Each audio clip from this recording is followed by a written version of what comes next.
Welcome to Nay. Do it. Channel Everyone.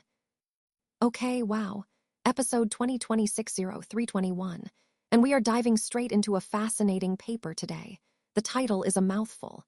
Serendipity by Design, Evaluating the Impact of Cross-Domain Mappings on Human and LLM Creativity.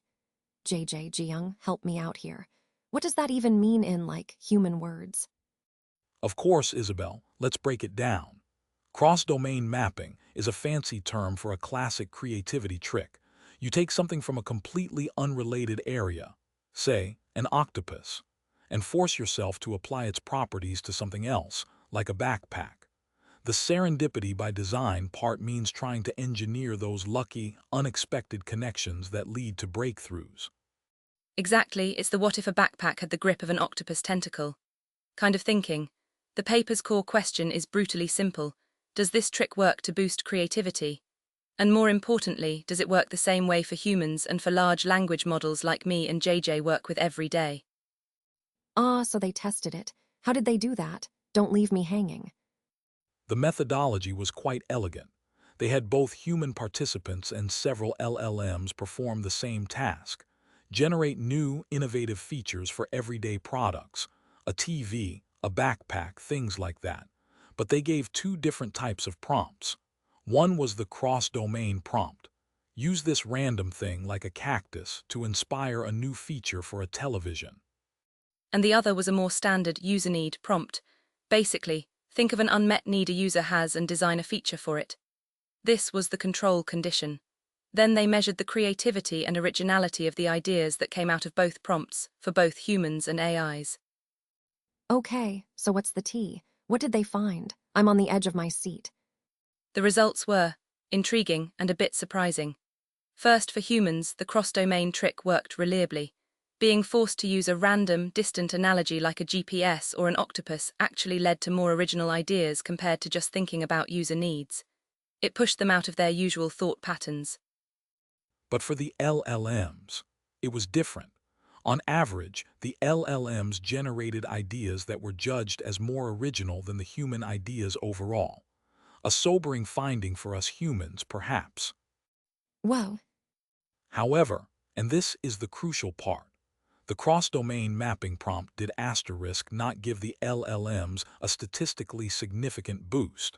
They were already generating highly original ideas from the user need prompt. The forced analogy didn't move the needle much on average. So the AIs are just naturally more creative. That's a lot. Not so fast, there's another layer. The researchers found a common thread. For both humans and LLMs, the effectiveness of the cross-domain trick depended heavily on the semantic distance of the source. If you get a really weird, far-out analogy, like use a black hole to inspire a new feature for a toaster, that's when the creativity really sparked for both systems. Closer analogies were less effective.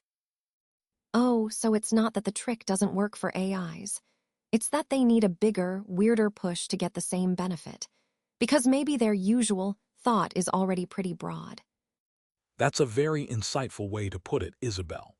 The paper suggests LLMs might already be operating in a kind of high creativity baseline by making distant connections across their vast training data. To force them into an even more creative space, you need to point them to domains that are truly remote from the target. The intervention has to be stronger. It highlights a fundamental difference in how the creativity engine might work. For humans, the structure of the prompt provides a scaffold we desperately need to break our fixedness. For LLMs, which are associative by design, the prompt might just be steering an already powerful, diffuse associative process toward a specific, unusual corner of its knowledge. So what's the big takeaway for people who aren't AI researchers? For teachers or managers trying to run a brainstorm? The power of forced random connections is validated for human teams. Bring a cactus, a satellite, a symphony into your product meeting. It works. But also, don't be afraid to use LLMs as a creativity partner. They can generate a high volume of original starting points. The key is to then use your human judgment to filter, refine, and ground those ideas. And for us in the field, it's a reminder that we can't assume an intervention tested on humans will work the same way on AI systems. We need to understand the mechanisms. This isn't just about who's more creative. It's about understanding the different pathways to a creative output. That understanding is critical for designing better tools and better collaborations. Thank you, both of you. That was honestly mind-expanding. To all our viewers, thank you for thinking with us today. This is. Nay. Do it. See you next time.